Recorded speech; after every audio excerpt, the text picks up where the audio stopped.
What is going on today, nerds? Welcome back to an episode of WN, your source for the music and music production news. We got some things to talk about today. FABFILTER Pro Q4 has released an update. There's another website that is stealing your sounds and patches and selling them. We also have some free plugins and more. Before we get started though, make sure to like and subscribe if you're new here. I post videos like this almost every single day. In our first story, we got a little update for FABFILTER Pro Q version 4, bringing it to version 4.02. They've added a spectral tilt parameter per band, which when enabled gives you a tilt of 3 dB an octave applied to the input spectrum before it is used to trigger the spectral dynamics processing, which can help get you more natural results. They added another feature that when you are using linear phase, the character mode oversampling will now also be linear phase. They've improved the copy pasting of bands, basically giving you a small frequency offset so that it's easier to distinguish between them from the original copied bands. Very niche stuff, but some stuff that some people may be interested in.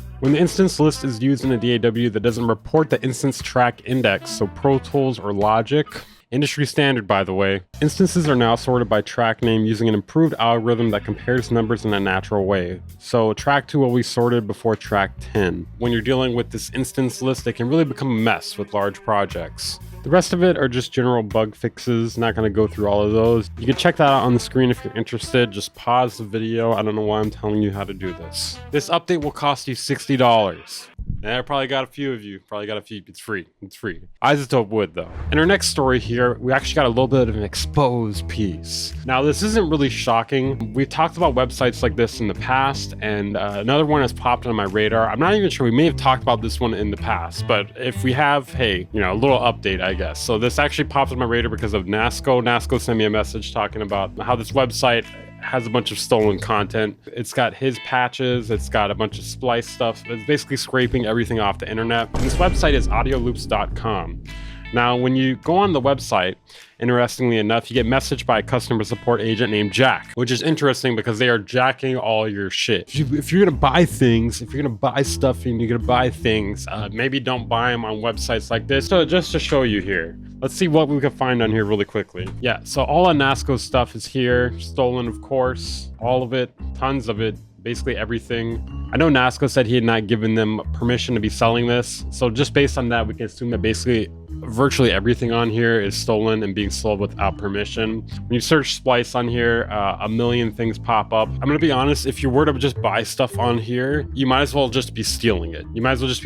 Because basically you are stealing it and then just giving money to somebody who stole it also. Now I'm not saying go steal stuff, I'm just saying that would even be more preferable. Coincidentally, if you search Weaver Beats on here, it brings up Soundtrack Loops Happy Hardcore. But that's the most offensive part of this to me, the fact that you search my name and then it takes you to Happy Hardcore. That's awful. Happy Hardcore is awful. Now, if you're someone who sees your stuff on here, in my opinion, you should try to file a DMCA against them. Some of you who are lacking in brain power may be saying, whoa, I thought DMCAs were bad.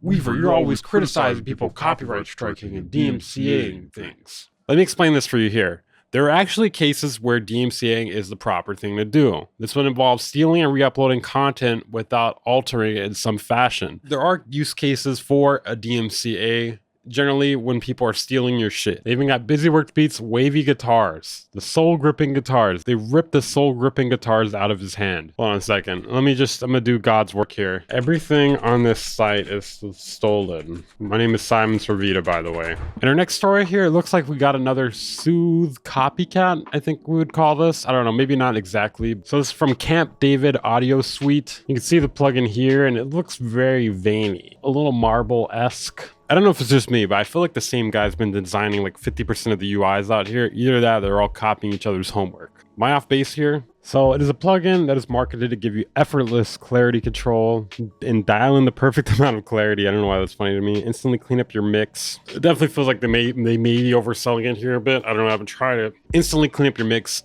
It makes it sound larger than life, like it's gonna fix all your problems.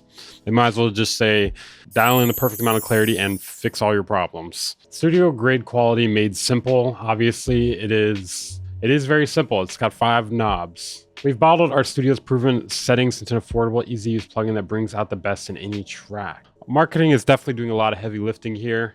Like Soothe, but with less control. But hey, maybe it's really good. We'll see in a minute if they got a demo video. Maybe it's good. At least from what I'm reading here, it looks like it may be for vocal clarity. So, I mean, if you're not really good at mixing vocals, this seems like something that could help you a bit. Wait, it's even simpler than you think it is. Shape your sound with low, mid, and high EQ controls for professional grade tonal balance. And then it's talking about these 4 knobs here. Oh, brother. I need to see a video on this stat. At Camp David Studios, we have spent over 10 years mastering every aspect of equalizing vocals just so that you wouldn't have to. The new Clarity EQ is... All right, I'm liking this a lot already. There's a limited time offer to bring industry standard sound to your vocals. Bro, but what does it do? What does it do? Show me what it does. Mixing shouldn't be so complicated, but... Bro, if this is what you're doing on your mix, give it up. We need more janitors out there. We need more strippers out there. I don't know if we need more janitors and strippers. We don't need more people doing this right here. The new Clarity EQ is a 4-band equalizer designed to maximize your results when cleaning up your vocals. It's just an equalizer? Bro, I mean, I'm sorry. This is a straight up scam. This is a straight up scam. At least on the plus side, they are saying that it is a 4-band equalizer, but... why even make this to begin with? Why even make this to begin with? This is nothing. This is nothing. This is for no one. This is for fools. You're a fool if you use this. It also comes equipped with a push knob that automatically cuts unwanted frequencies and instantly clarifies your vocals. Okay, so that would be the only value in this here. The EQ is just, that's worthless. Only EQ on the market with its own sound, made by people who are working. Okay, that's got to be a lie. That has to be a lie. The only EQ on the market with its own sound, first of all, analog EQs exist, and there's no way this has its own sound that is any more special than any other EQ on the market. And if that's the case, it would have to be it sounding bad, if I had to guess. Maybe I'm being a bit harsh here, but I just seriously doubt it has its own sound and is good sounding, if that's even true. It is the only EQ on the market with its own sound, made by people who are working. Also, this voiceover, this is fucking Chris Hansen, is it not? This is Chris Hansen, 100%. Working on music every day at the highest level. Now, one thing I find very interesting about this, we've watched 2 YouTube shorts so far, and we've seen 0 demos of what it sounds like. But it has its own sound. It has its own sound, you know? The 4 added bands are set to control the body, air, got that. boom, and clarity of your recording, giving you precise... I'm gonna give that 5 booms. Oh, your granny died? I'm gonna give that bitch 5 booms. Designed by engineers in our Miami, Florida recording facility. At Camp David Studios, we are recording, mixing, and mastering every day. Oh, then you shouldn't have a problem showing us what it sounds like if you're recording, mixing, and mastering every day. That should be the easiest thing for you to do then. I mean, you must be using this, right? Just fucking turn on OBS instead of these videos. What do you guys think? Is this considered a scam? I'm really interested in this now because just the fact that they're not showing what it sounds like. Yeah, there's no demo. We got no demo.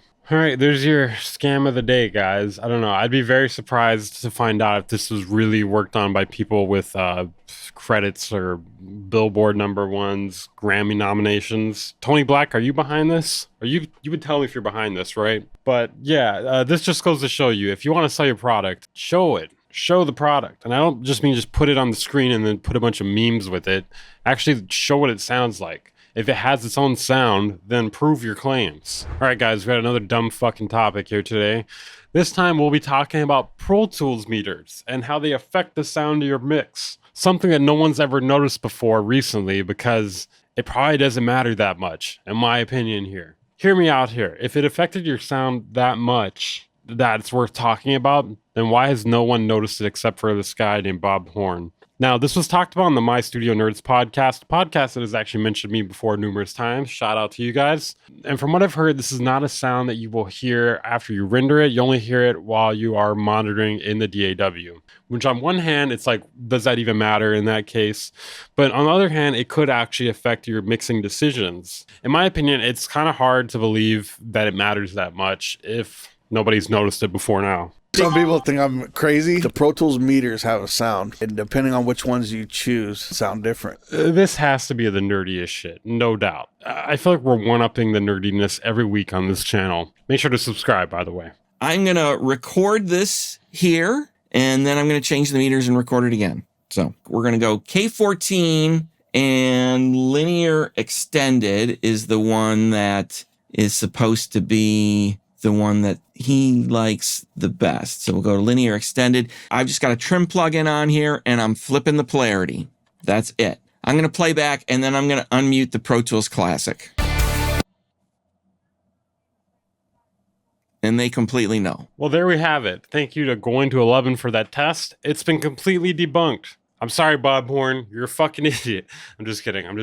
We all make mistakes sometimes, but this is a bit of misinformation here. People always say, hey, man, you got to listen to these people with credentials, man. These people with plaques and whatnot. And I mean, there are plenty of people with plenty of credentials, plaques, Grammy nominations that are spitting out insane misinformation. You know, that Windows FL Studio hits harder, that the Pro Tools meters affect the sound, whatever else other things have been discussed that have been completely wrong. You shouldn't just trust someone completely on their face, especially just based off of whatever credentials they have. You know, you shouldn't even just trust me based off of the fact that you like or hate my YouTube channel, whatever the case is. In our next story, Lefty Gunplay, somebody who was featured on Kendrick Lamar's recent project GNX, was recently arrested for meth charges. And believe it or not, this came from them not wearing their seatbelts in the car. Buckle up, guys. You buckle up, all right? If you don't want to get arrested for meth charges, wear your seatbelt. Okay, next we're going to talk about some free plugins and other freebies here. I'm just going to rattle them off really quickly. If they don't have demos on hand, I'm not going to download it and check it. You can go do that yourself if you want to. All right, first up here, ML Sound Labs released Miko Reflex, a free version for Mac and Windows. So this is a free-to-use edition of a guitar cabinet simulator, and the full version is supposedly the most sophisticated guitar cab sim in the world. And obviously the free version is going to be more nerfed. It's really meant to upsell you on the full version, but I get it. Let's hear what it sounds like.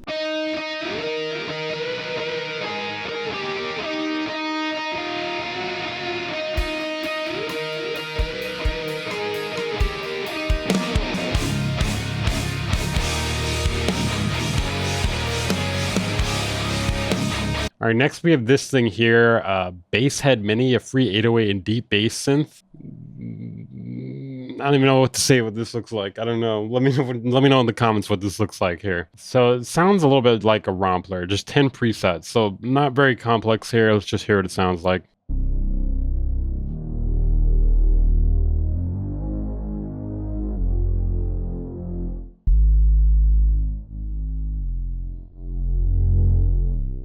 They're decent sounds. I mean, it might be useful for you if you don't know how to sound design at all, if you're just if you're a complete noob, if you watch BusyWorks Beats. Okay, next, Waves Audio is giving away True Verb for free in a limited time offer. And goddamn, that UI is ancient. This should just be free forever.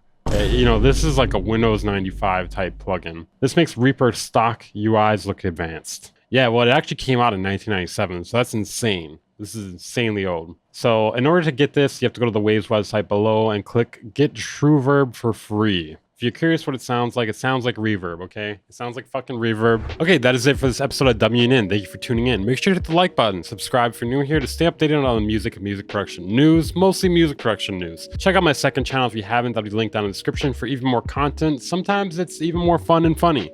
I've heard that a lot. Some people like Weaver Beats 2 better than Weaver Beats 1. Fuck those people, though. If you want to support me and what I do here, consider joining my Patreon or becoming a channel member. Great way to support the content and help keep it financially viable. Thank you for any support. I appreciate you guys. I'll see you next time.